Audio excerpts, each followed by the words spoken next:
Kaunting kaalaman sa kasulatan.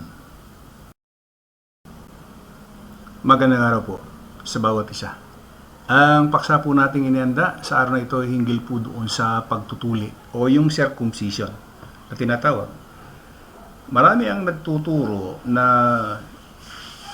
hindi na raw aplikable ang pagtutuli sapagkat si Pablo daw mismo ang nag-utos na hindi na kailangan na magpatuli. Tingnan po natin sa kasulatan sapagkat marami nga po ang ayaw kay Pablo at sinisira ang mabuti si Pablo hinggil diyan sa salitang pagtutuli. Si Pablo po ay inihalal ni YAHWH sa di pagtutuli. Circumcision was essential to the true worship of Almighty YAHWH. Through the Old Testament, does the New Testament or New Covenant abolish it? Is it still an essential part of true worship? Dito makikita natin kung yun po bang pagtutuli ay kailangan pa o hindi na.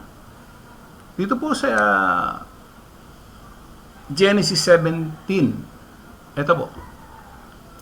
At sinabi ng Diyos sa 9, at sinabi pa ng Diyos kay Abraham, at tungkol sa iyo, iingatan mo ang aking tipan, iingatan mo at ng iyong binhi pagkamatay mo sa buong kalahian nila. Ito ang aking tipan na inyong iingatan sa akin at sa inyo at ng iyong binhi pagkamatay mo. Tutuliin ang bawat lalaki sa inyo at kayo tutuliin sa laman ng inyong balat na masama at ito ang maging tanda ng aking tipan sa inyo. At ang may 8 araw ay tutuliin sa inyo ang bawat lalaki sa buong kalahian ninyo. Ang ipinanganak sa bahay o ang binili ng salapi sa sino mang taga-ibang lupa na hindi sa iyong lahi. Ang ipinanganak sa bahay at ang binili ng iyong salapi ay dapat tuliin at ang aking tipan ay isa sa iyong laman na pinakatipang walang hanggan. At ang lalaking hindi tuli na hindi tinuli ang laman ng kanyang balat na masama, ang taong iyaon ay maiwalay sa kanyang bayan, sinira niya ang aking tipan. Sa English po ay ganito. Genesis 17:10-14. This is my covenant which ye shall keep between me and you and thy seed after thee. Every man child among you shall be circumcised, and ye shall circumcise the flesh of your foreskin, and it shall be token of the covenant betwixt me and you.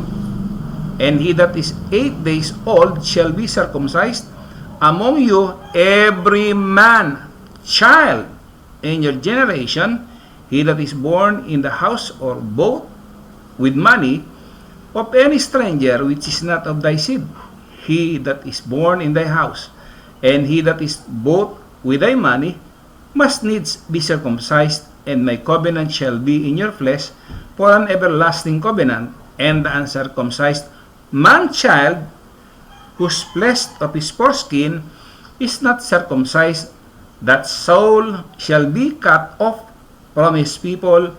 He had broken my covenant. So dito makikita natin na yung po palang circumcision is a token or sign of the covenant between Abraham and YAHWH. Doon sa verse 11, ito, at kayo tutuliin sa laman ng inyong balat na masama at magiging tanda, token, sign ng aking tipan sa inyo, sabi niya.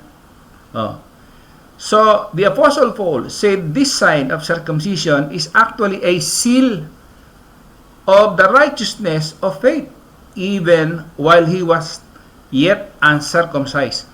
Sa Roma 4:11. At tinanggap niya ang tanda ng pagtutuli na isang tatak ng katuwiran ng pananampalataya na nasa kanya, samantalang siya'y nasa di pagtutuli upang siya'y maging ama ng lahat ng mga nagsisampalataya, bagaman sila'y nasa di pagtutuli upang ang katuwiran ay maibilang sa kanila. So, maliwanag na yun daw pong sinasabi niya, and he received the sign of circumcision, a seal of the righteousness of the faith. So, yung nagsasabi o nangangaral, na di umano, ipinagbawal ang wika ni Pablo yung pagtutuli.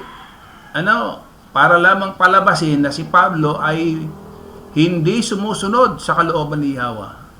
Ganyan ho nila ipailalim si Pablo. Ito ay gagawin nating series. Kaunting kaalaman sa kasulatan. Marami pong salamat sa inyong lahat.